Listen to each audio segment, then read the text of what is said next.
Good morning, everybody, and welcome to another Coffee Chat Monday here on Adventures with Sarah. Our week this week is going to take us back to the Danube River. We had so many things along the Danube that we could talk about that we decided to expand it to a second week. So this week we're going to be talking about Austria especially, and visiting with a few friends in Prague. So we're going to get a lot of different kind of interesting content, videos and such with people from the Danube region. So this morning, Reed has brought a special guest for Coffee Chat. Go for it, Reed. Good morning, everybody. This is Reed of Imprint Tours. This is my friend and colleague, Bridget Zabald. Bridget, how are you this morning? Well, I'm sorry, good evening for you. Good evening for me. Good morning for you, all of you. And welcome to Austria, actually to Salzburg especially. So I'm Bridget. I'm very happy to be with you. Excellent. Just for our audience, this is Saltzburg in the background here, the fortress there up on the hill. This is not the Danube. I guess I should be clear about that immediately. This is the Salzach River, but the Salzburg is not far from the Danube, and we always include it on any of our Danube itineraries. So Bridget is our ace local guide there that takes care of our groups when we come through Salzburg. So we thought it would be fun to chat with her today about her hometown of Salzburg. So I actually haven't been to Salzburg since I was 11 years old. Oh, so my memories, it's been a long time. My memories are pretty cloudy of it. Most people know it obviously from The Sound of Music, since that's where that was mostly filmed. But you know, what's a good place to start if you were to visit Salzburg? What are sort of the top things that you would suggest for people to do? Well, I actually usually would start with the Mirabel Gardens, as this gives you a very nice view already to the whole city from the other side. Beside that, it's a beautiful Baroque garden. And I think it's nice entering a city with a lot of flowers and nice views, perspectives. And this is what the Mirabel Gardens actually offer mainly. So I would start with that generally. But it depends a little bit on where you come from. So where you approach the city from, of course, there are other possibilities too. Cool. And Reed, what do you like to do? What are the things that are on your list for when you go to Salzburg? Well, Salzburg is one of those towns that is just, I mean, you can see from the picture that I'm using for my backdrop today, it's so picturesque, right? The old city there that's tucked into, between the river and the hillside there is just so charming. It survived the war without any damage, or at least what damage was done was redone in the original style. So you've got beautiful Baroque churches, a lot of architecture. It's the home of Mozart. He was born there. So it is what, how should I say this? It sort of fits your archetypal travel fantasy about a European town with a fort and a church and an old town that's just reeking of charm. Charm, that's the word I'm struggling for. Salzburg is absolutely charming. So I think it's just a great wandering town. Yeah, go ahead. Let me add that it's World Cultural Heritage, the whole inner city. So just the whole town together, not only one part or one building, but really the whole town is World Cultural Heritage since 1997. And I think that already says a lot about the town. And it's, for me, the perfect synthesis between a little village and the big town. It's just got 150,000 inhabitants, which is the fourth town, by the way, of Austria. We don't have big apples in Austria, but it has that fine size where on one side you feel like in a village, and if I go to the center, I know at least 20 people. If somebody has done something you shouldn't do, next day whole town talks about. So, you know, all these gossips of a little village, you have them. But on the other side, you have everything concerning schools, universities. You have a lot of internationally renowned museums. You have festivals, which are internationally well known. So you have on one side really the big town, and on the other side you have the charm of the little village, and you have a most wonderful nature around.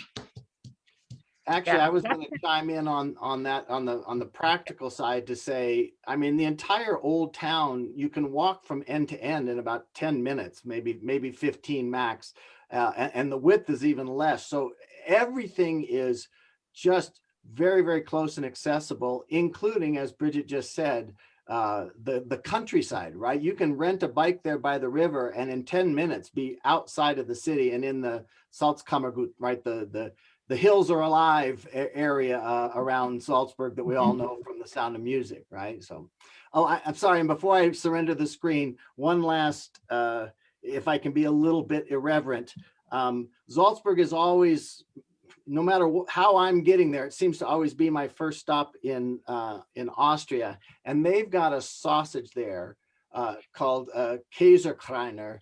It's a heart attack on a bun, right? It's a sausage that has cheese cooked right into it, and with a little bit of shaved fresh horseradish. It is just to die for, almost literally, right? Because I'm sure you're adding all kinds of cholesterol around your heart with just one of those. So to me, But you shouldn't eat it in a restaurant. You should eat it standing on one of the sausage stands on the market square.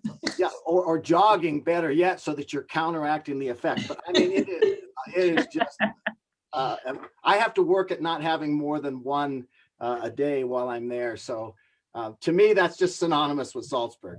Sausage and Salzburg, it even sort of goes together. Okay. Is that true? Is that one of the culinary highlights, is having sausage standing up? Yeah, well, this is a sort of tradition. We have a very nice weekly market always on Saturday morning on University Square. And this is the moment in the morning, like between 10, 11, more or less, where the high society and also the normal people and everybody comes together on the market square. And actually you don't go home for lunch then. You just have a pair of sausage there and meet the friends. You see this one, you see that one, you see who passes by with whom. You listen what the market ladies are telling, and you needn't read the local newspapers anymore, actually. So this is the absolute gossip center. And it's a very nice ambience every Saturday morning on the Green Market. That's really nice.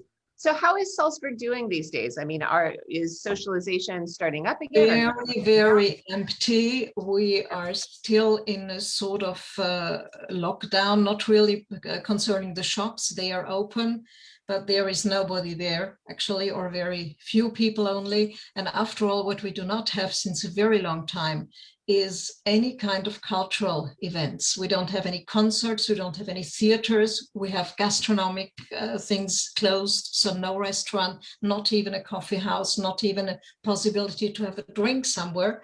The restaurants offer drinks to go, but you have to go away 150 feet from the restaurant then, at least, if not. It is horrible. It is so these things are really not very nice. But on 19th of May, they say that they will reopen most of the things. So what is your feeling then about that decree that came out, or the interview, I guess, in the States? It was an interview in the New York Times that the European Union is claiming they're going to open all of Europe for the summer. How are you feeling about that?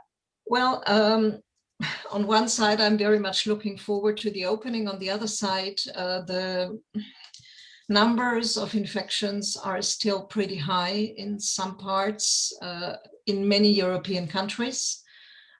In Austria, it's getting better and better now, but still, you know, I think we have a lot of, on the countryside, especially in the alpine areas, in the little villages, they've got a lot of so-called cellar parties, private parties. And this is, of course, not very good for the whole situation.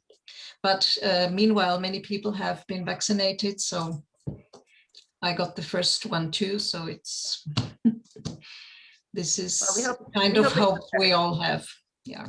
Yeah, the word I hear from a lot of people I know in different parts of Europe is that they just don't know that they can't see it's practical to open up this summer, like how that would even happen. From Austria, do you think that that's the same feeling, or do you think people are more optimistic about it?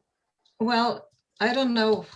I really can't say it, because I think it will depend very much. If it makes sense when you open, it only makes sense if also the borders to the other countries are open. If the other countries also open a little bit their rules, and I don't know yet till what point Germany will open, till what point Italy and so on will open. So it's not easy, and I think that traveling will still be a little bit difficult, maybe. And this Yeah. is, but we hope, we are still hoping, because tourism is absolutely low at the moment. It's for many enterprises, it's the end.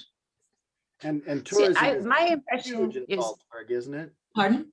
yeah, that's what I was going to say. Isn't tourism like pretty much the main industry of Salzburg these days? I would, if you take direct and indirect consequences of tourism, then it's 2/3 of the income, actually. So it's very important. Wow. Yeah, This that's a is big hit. the situation. Yeah. Not only Well, of the clients, Wasn't there a but stipulation about opening up to visitors that have vaccination, right? They're not even saying with a recent test, they're saying if you're exactly. vaccinated, you can come. That This- seems to me like a fairly that is something which is discussed all over the European Union. So that might come, that famous green card for all those who are vaccinated, for example, is something which is discussed, but still not decided.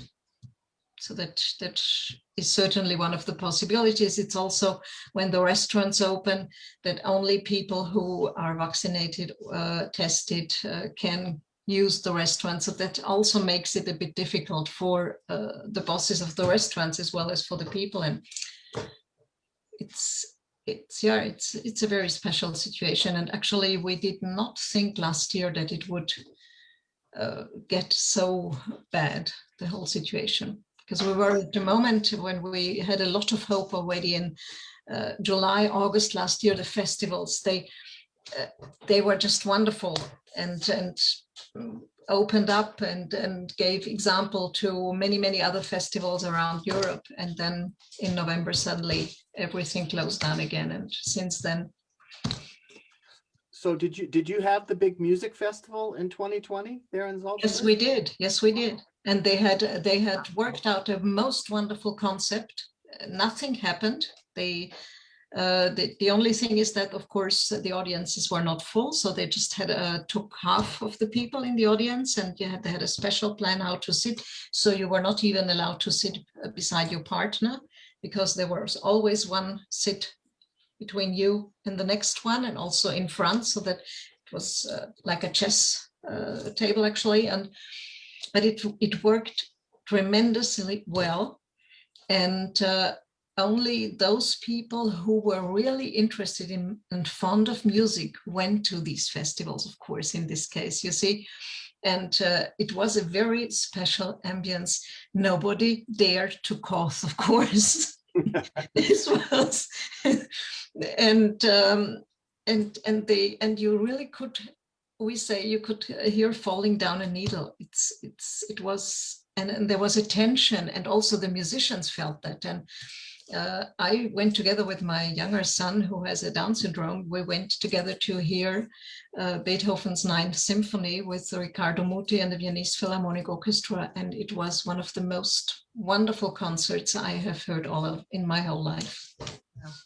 Also from the ambience and everything, and yeah. And they will reopen. We will have Whitsuntide festivals now with the same system. We will have summer festivals, so they will do. Okay. And this is a lot of hope. Is there any sense about like the Christmas markets and things like that? Do they have any thoughts about that, or is that still too far away? This is too far away still. I think we have to wait the development now in summer, and how many people finally will get vaccinated, and how the whole situation will develop, and then we can say something about the Christmas market. So They thought last year, they thought they could do a Christmas market, and then suddenly in October, November, they said no, impossible. Okay. I know in Spain they ended up doing it. Pardon?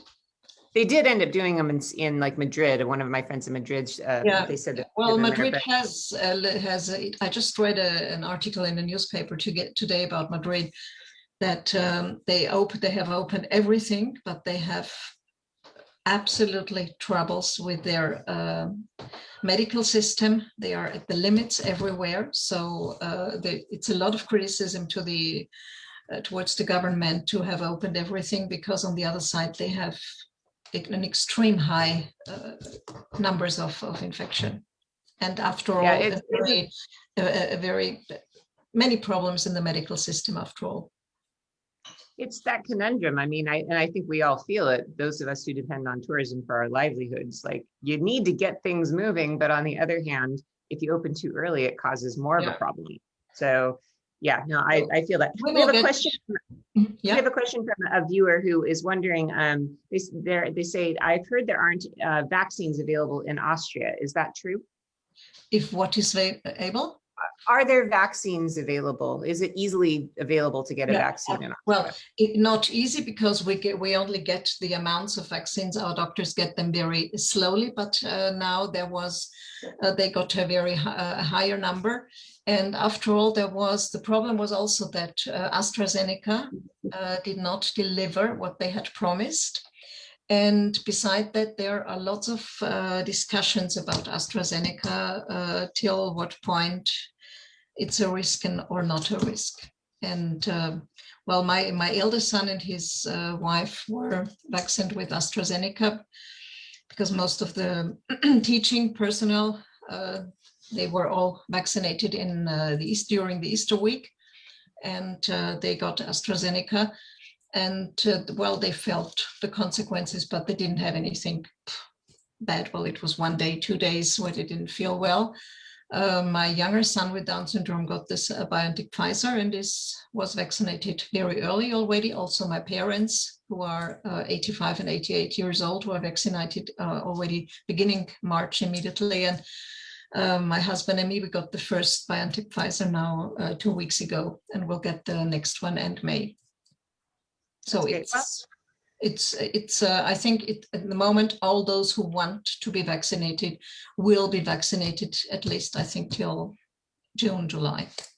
That's a very interesting way you say that, though, because I'm curious, is there hesitancy in Austria about getting vaccinated? Are people at all resistant to it? I know in the United States, especially people who live in the southern United States are pretty resistant to it. So, well, we have a special amount of percentage of people, I would say 20%, more or less, or 20, maybe in some parts 30% of people who do not want to be vaccinated.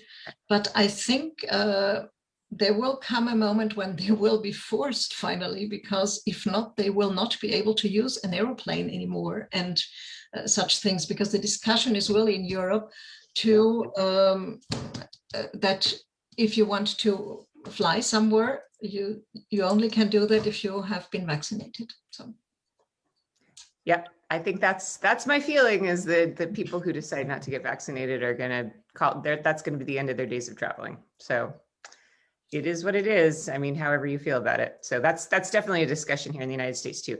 Well, I think that's enough COVID discussion. I think that we can move on from that. I agree. COVID. The reason I wanted to ask you about that, though, is that for the people who are my viewers who spend time watching our interviews, we haven't talked to anybody in your area. So it's interesting to hear, just because we don't hear much about what's going on in Austria or Germany or Switzerland. What we have to do, for example, is that if we want to go to the hairdresser, we have to be tested before. What, vaccinated or not, we have to be tested. And these things, if you want to go to the physiotherapist, then you have to be vaccinated and such things. And for example, you have to go testing, and I get tested every Monday, because on Monday I usually go to see my grandchildren. I care about my grandchildren, so I get tested every Monday morning, and it's in a very close pharmacy to my house, so it's not a problem at all. And I reserve the date from one Monday to next, and I get I get just a little thing on my mobile phone, and that's it. Even after you've been vaccinated, you're still required to go and be tested? Yes, because even what they do not know yet, at least this is what I understood from the scientific side, is if people who are vaccinated can still pass on COVID to another person or not, even if they don't feel that they would have it, but they might have it inside and might pass it on to somebody else. And this is not yet proved whether this is the case or not. And this is the reason why they still ask for tests to be sure.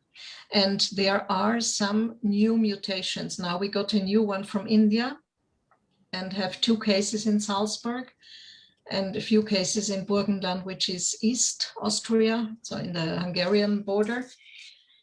And they do not know either till what point the vaccinations help against these mutations. It seems they surely help against the British one and the South African one, and the Brazilian one most probably too, but the Indian one is a new one. Well, we have to just cross our fingers and hope that the vaccination campaigns really start to turn the numbers around. So that's definitely my hope. So I'm going to just make a really abrupt change in topic, though, just because I think that it's good to talk about some positive things. So when I think about when I visited Salzburg when I was a child, the number one thing I remember is the whole Sound of Music thing and how that's just such a thing. And do people still come to Salzburg with that in mind? Is that still a big sort of keystone of their yes, I think especially, well, Americans, I think, of course, all the Asiatic guests, also South Americans, Spanish guests from time to time. It's in Europe, it's a little bit different because the French people don't even know the movie. The Italians don't know it either. The Germans either. The British know it. The Spanish know it under another title, of course. And what I don't know exactly, I would have had to ask my East European friends. I don't know what about the Russians and so on, if they know. I'm not sure about that. So that I can't give a comment on that. But the case is that here in Austria, still 10, 15 years ago, maybe, or 20 years ago, the Austrians didn't even know this movie. And I know from a lot of friends who sent their children for studying to the States for just an exchange year or something like this. And then the host families, the first thing they sang to them was Edelweiss. And they sat there and said, what's that? Oh, isn't that the national anthem of Austria? It's definitively not. We have never heard that song in our life before. And it has to be said that the songs you have in the musical Sound of Music, they were composed by Roger Hammerstein, and they don't have anything to do with an Austrian folk song or any Austrian special song. Meanwhile, the musical is a little bit more popular because some stages, some theaters and Marionette Theater and local theaters and so on have taken over this Broadway stuff. And meanwhile, I think a lot of Austrians have seen at least the musical. If they have seen the movie, I don't know, but the musical, the Broadway musical in one of the theaters in Austria, they have seen it, so they at least know what we are talking about. Let's say it like this. It is a little bit considered what the Austrians call kitsch. I don't know if you know this word. Yep. And I think it's comparable to a movie we have in Austria, which is called Sissi, which is a very romanticized story of Franz Joseph, so our second last emperor's wife, Sissi, who became a legend actually of Austrian history. And every Christmas, like you see Sound of Music in the States in TV, we see Sissi. This is, yeah. And it's as little historic as Sound of Music is. So it's, I think it was, you have to see it was made in the early 60s. Sissi was made in the late 50s, so it's more or less the same time. It was a longing after World War II for harmony, for positive and nice and romantic things, and this is what it represents. And after all, for me, I think it is the by far very best advertisement we have ever had for the city and the surroundings of Salzburg. Is that Never available again. in English? Do you know? Is that a movie that is available to Americans to watch? No, I'm referring to the Sound of Music movie. Oh, The Sound of Music. Well, yes, of course. No. Sissi not. Sissi is No. a complete mixture of Austria, Hungary, Czech, and Republic, and so on. But mainly Austria, of course, too. And they have, for example, in Sissi, where she grew up, which is in Bavaria, Possenhofen, they choose Schloss Hotel Fuschel, which is a few miles away from Salzburg, so in the Lake District. So but it's the same thing you have in Sound of Music. You see the Trapp family fleeing over the mountains to Switzerland. Well, try to do that. I've always been confused about that geographically. Like, I don't understand how, I just kept that. And it was filmed, which is really grotesque. It was filmed exactly on the mountain, on the Kehlstein, which is above the Obersalzberg, so above Hitler's residence. And if you would go from the Austrian side over this mountain, on the other side, you come down right at Hitler's house. So if you want to flee from him, it's definitely not the best thing. That is a priceless little factoid. I love that. We have the same facts. We have them in this movie, Sissi. So I think it was a speciality of that after Second World War time. Did you know, by the way, this just might be a fun thing for you to know as a tour guide in Salzburg. In the United States, The Sound of Music has kind of overcome kitsch to the point that it's like almost, you can't even touch it. And at Christmas time, at least in Seattle where I live, it's a tradition that the movie theater or the big theaters here, like the Broadway theaters here, they show The Sound of Music around Christmas time, usually after Christmas. They'll show it for several days, and everybody will come dressed as characters. That's like a big deal now. Yeah, and they've been doing it for, I don't know, at least a decade now, but this is a tradition, at least in Seattle. I think they do it in other cities too. People come in lederhosen, they come as nuns, and then everybody sings along. And okay. Yeah, this is nice. It's a big thing. So just so you know, I think that would be a fun little factoid for you to know for your tours. It's a big deal. Anyway, what I would like to add is that the real historic story of the Trapp family is absolutely fascinating, and is for me it's much more capturing than the movie contents is. And what by the way, for example, happened is that they never fled over any mountains to Switzerland. They didn't flee. They left Salzburg on the absolute normal way. They took a train to Italy. Because the Captain von Trapp had money over there still, which the Italians didn't want to pay to him outside of the country, since it was left from the time when this part of Italy was still part of Austria, of the Austro-Hungarian monarchy, and he was a commander of the Austro-Hungarian monarchy. And so they went first of all there to pick up this money they needed for going to the States, and then they went to Genova. And took a boat from over there to London, and from there to New York. So this was the way they took, no question of fleeing. And the only thing is that they didn't tell anybody about that, except the Archbishop.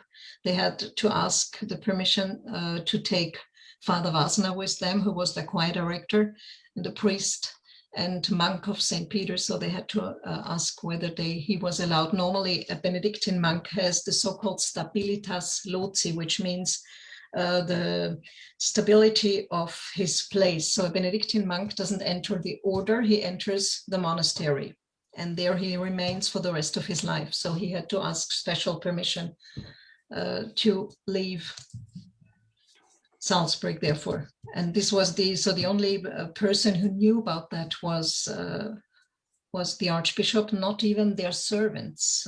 All their servants knew about their plans. Wow. They said they would make an excursion, and yeah, that was it. Huh. I met somebody once who knew the Von Trapp family very, very well, apparently, like they were family friends. And the only thing I remember from conversations about that is that Maria wasn't as sweet as she was portrayed in the movies.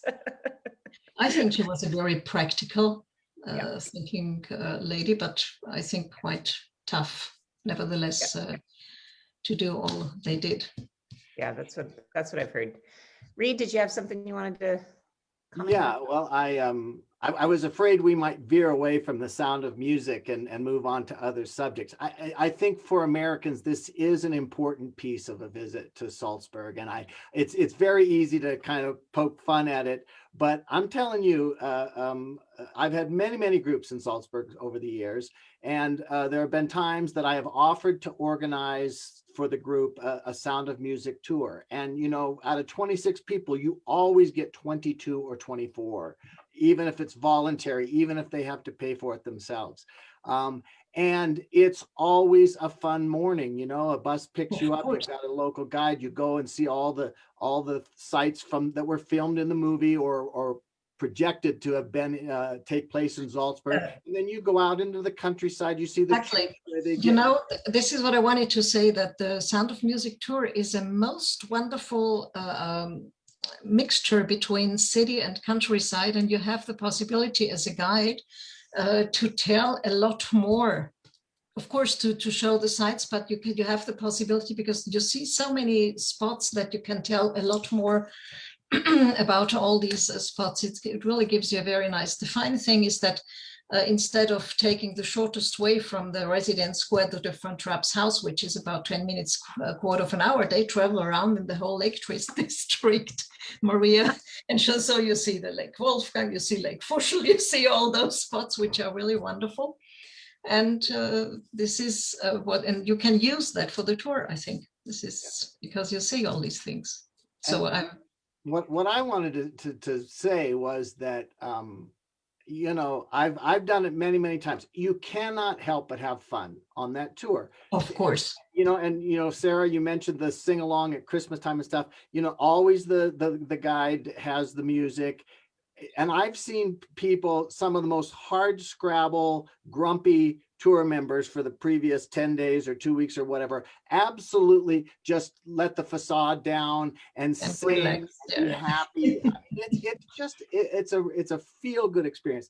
And before I finish up, I just, Bridget, I'm so glad you made the parallel to Sisi, because you know, that's something typically when I'm in Salzburg, I'm going to end up in Vienna. And when I'm going into Vienna, I'm introducing them to the Habsburgs and the royal family and the end of that dynasty. And I always talk about Sisi and the way that I help Americans to understand the mythology that they're going to experience. I mean, because when you get to Vienna, Sisi's everywhere, you know, on purses and handbags and scarves, and you know, her picture's everywhere, right? Because they marketed Sisi in Vienna, just like the Sound of Music has ended up, and Mozart has been marketed in Salzburg. You know, she's a favorite son. So I've always made that parallel for Americans, for them to understand what this phenomenon is they're about to roll into, the phenomenon of Sisi, right down to the movie from the 1950s. So thank you for confirming my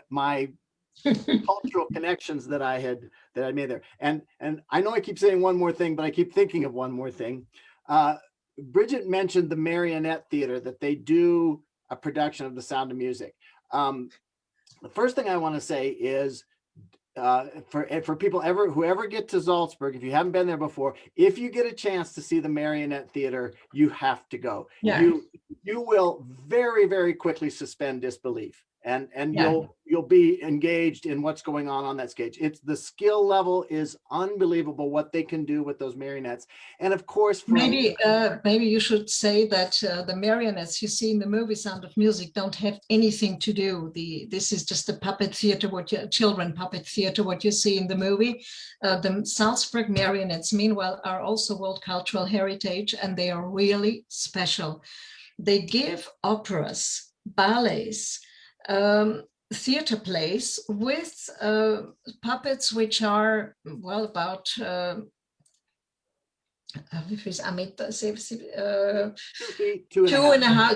feet high, more or less, music coming from records. And after 10 minutes, you sit in such a performance, you have completely forgotten that these are no real singers acting on stage. It's so special. It's so realistic. They have adapted the size of the stage to the size of the marionette. So there is a sort of trick played on your eye. They seem much bigger than they are in reality very quickly. With the drawing of the face expressions, which they all make by themselves, and with light effects, you can do a lot. And also the fact that the recording comes from underneath, the loudspeakers are underneath the stage, so the music seems to come out of the stage area. They seem to sing, and I have seen them moving their lips while singing, which I know it's rubbish, but you are really in such a flow when you are in there that you see that. And for example, very important scene directors have worked with the marionettes. And one of them said, well, on the first day I worked with them, I talked to the puppet players. But from the second day on, I talked to the puppets. And I think this is what expresses how you feel in this theater. It's absolutely fascinating. And if you imagine that they do Swan Lake, for example, they do a Nutcracker by Tchaikovsky and so on. And 5 people have to lead the prima ballerina. Wow. 3 above, 2 below. 1 above has to hold the weight of the puppet and the head, and 2 work with the arms, and they do really movements like this, so like a prima ballerina. The other ones are beneath the stage, and do the flex and point and so on of the feet, and they have to do that to coordinate that, which for me is really amazing. And when in 1936 they went to Moscow, to the Stalinistic Moscow at those times, and they danced the Dying Swan by copying Anna Pavlova, the great Russian dancer. And the press in Moscow wrote that Anna Pavlova has resurrected. And this is something which exists on YouTube. Even it was a special prima ballerina puppet developed by the son of the founder of this theater. And it is simply incredible. All right, I'm going directly to YouTube after this to watch that. I spend a lot of time in Sicily, and they have puppets that it sound like it's kind of a similar thing, except for that the stories are much more limited. It's an epic cycle, but the puppetry, that's one of those things that I'm starting to find more as I explore different corners of the world. It's kind of a universal thing. I mean, they have puppets. We do a puppet show in Vietnam. There's a puppet show in Cambodia. They're really big in so many different corners. I had no idea that they were big in Salzburg. That's really cool. Well, the speciality of the Salzburg Marionette Theater is that they work with smaller crosses so that they can do finer movements. And movements with each finger and hand, and like a person talking moves a little bit the head. And these natural movements, this is something perfectly copied by these puppets. And this is the speciality, really. They say that you can study to become a puppet player. You learn it like an instrument. So they come there, and they say more or less you need 10 years till you really get your soul into the puppet. So this is, and meanwhile we have 2 young, one comes from Moscow, the other one from Paris, so Frenchman and the Russian. They have come, and after 5 years they were just perfect. They were incredible. So there are special talents also in this, of course. But they learn everything in that theater, and they do the stage, and they do the dresses, the costumes, the face. Also, for the magic flute, they need 500 puppets. You know why? Because each time a person changes the expression of the face, you need a new puppet with the same dress, but another expression of the face. And you don't notice that when you sit in there. You think it's always the same one, but he always looks differently. Wow. And these are, yeah, this is really something very special. So it sounds like then for a visit to Salzburg, if somebody's to visit, obviously, if you're American, you're going to want to do the Sound of Music tour and all that. But it sounds like a big piece of your visit should be engaging in the arts. It should be going to the theater, going to the puppet theater. Yeah, absolutely. Yeah, so music, I assume that they must have music when things are normal. There must be musical performances most nights of the week. Is that true? Well, there are normally almost every evening you have chamber music concerts in very nice spots, like on the Fortress, for example, in Mirabel Palace, in St. Peter's Old Restaurant and such things. So this is something which is done almost every day. And most of them actually are worth to be seen, to be heard and seen. And it's a special ambience also. Then you have, if you come in during the festival period, which will be between mid-July and end August, you have festival performances. And if you have a chance, if you're lucky, you can even get on the spot still tickets for the festivals, because sometimes some big companies give back some tickets, and so you still get them. And during the rest of the year, you have the local theater and chamber theater and such things. So there are many possibilities. That's great. Reed just texted me to say his Wi-Fi died, so it's just you and me, but that's okay. One thing I wanted to mention to the people watching, I'm very interested to have Brigitte on today because we are planning, along with one of my friends in Germany, the possibility of doing a December tour that goes from Munich to Salzburg to Vienna, which I know is a pretty common route. Yes. And spending a few days in each of those places. So I think that it would be great. Is it a fun thing to, are you able to take groups to these musical performances or the Marionette Theater? Is that kind of a common thing? Well, I can, if the groups are not too big, we can even take the groups behind backstage, the Marionettes, which is fascinating, which is a special attraction, of course. And I can organize tickets, of course. This is not a problem at all. Normally for the Marionettes, it's funny, but you still get very easily tickets.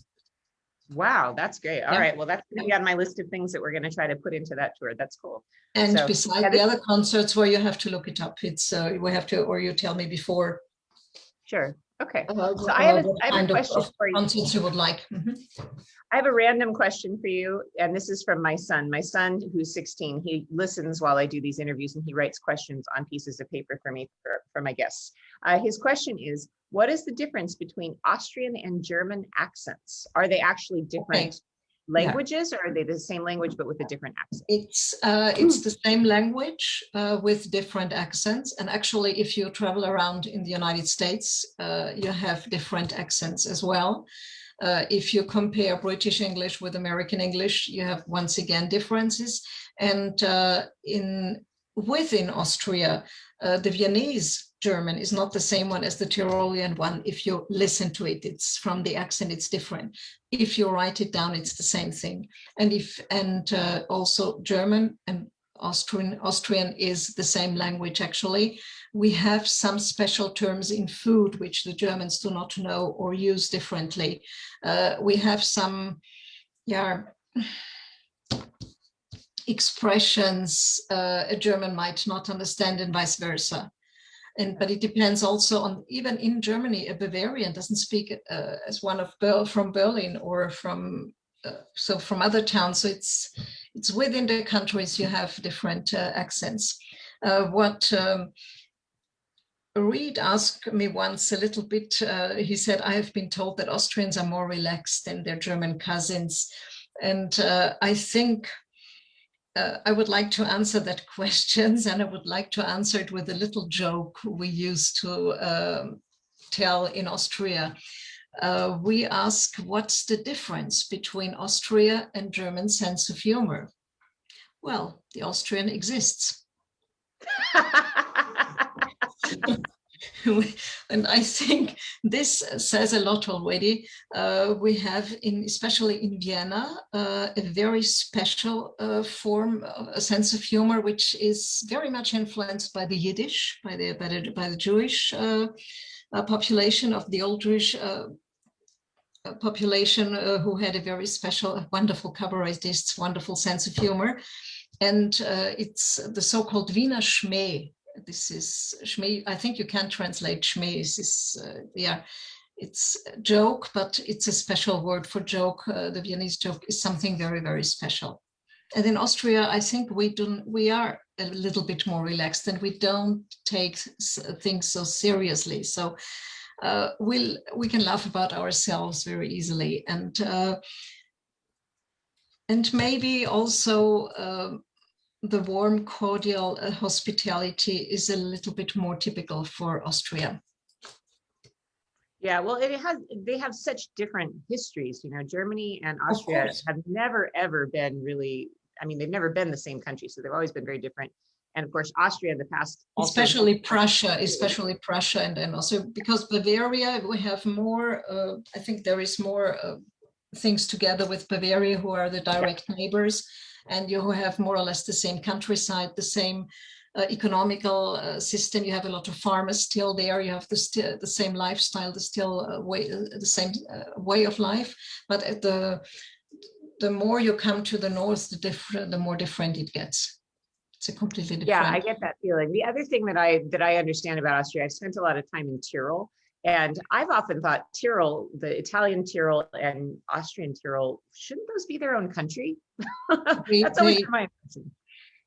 Well, actually, the Italian Tyroleans feel Austrian, I would say, in many aspects. But maybe now the younger, I don't know about the youngers, maybe not so one. They are happy to have both in them, I think, and they appreciate both the qualities from both sides. But the older ones definitely feel like old Austrians. Yeah, I've worked in the Italian Tyrol region before, and when I'm there, I've known people through the years who I could hardly communicate with because they didn't speak Italian. So they're very. The older farmers do not speak Italian, not at all. No, they don't.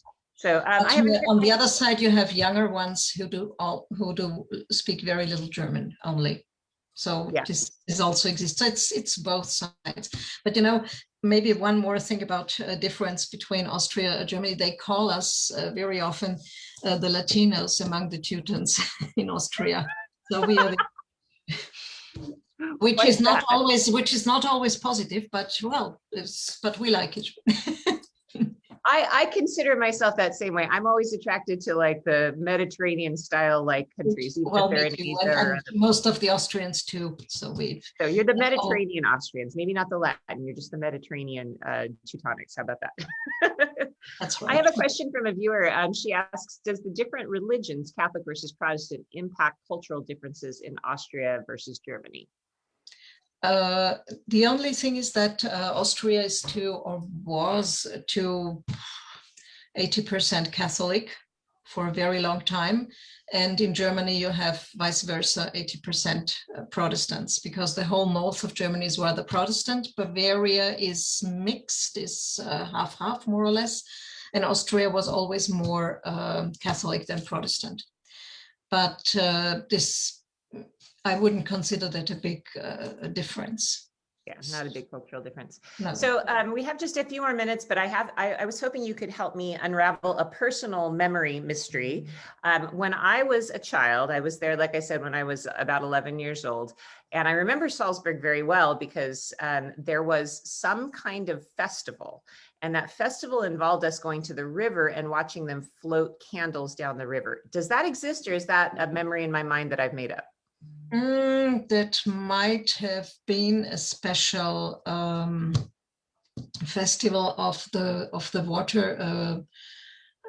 How do you call that? Those who fish and people who fell into the water and risked to die. How do you call them? The water ambulance. We call it water ambulance. Okay. All right. So and when they have a big festival or something, they might do such things. And sometimes it also happens on the day when on the sun changing. So 24th of June, between 21st and 24th of June. So that's exactly when it would have been. It would have been because it was just okay. Then it was. Then it's for. But more typical, more traditional would be the fires on the mountains on these days. Yeah, I've the seen mountain. that in other places Yeah, too. on So the tell me mountain about that. peaks, you have a lot of fires. But sometimes we had. I remember in the last years not so much, but when I was younger, I remember that we had sometimes on these days those lights on the river also. Yeah. Yeah, so do they do Especially that for anymore? the. Hmm? Do they Pardon? still do that? No, Is that I don't. festival? No.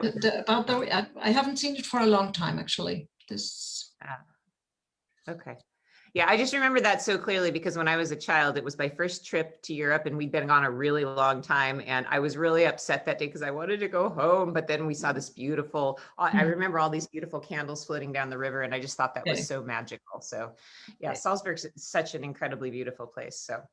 Well, I think that's all we've got time for today, but I really, really have enjoyed talking to you today, Brigitte, and I hope to talk to you again soon. And for those of you watching, I very well may be doing something in Austria, in Salzburg in the wintertime. So we'll just see how that unfolds. So perhaps you and I will meet sooner rather than later in person.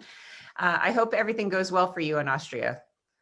I hope so for you too. And I was very happy to be with you tonight. And I would be very happy to see the one or the other among you one day in Salzburg. That would be wonderful because we are really terribly missing you at the moment here, I can tell you.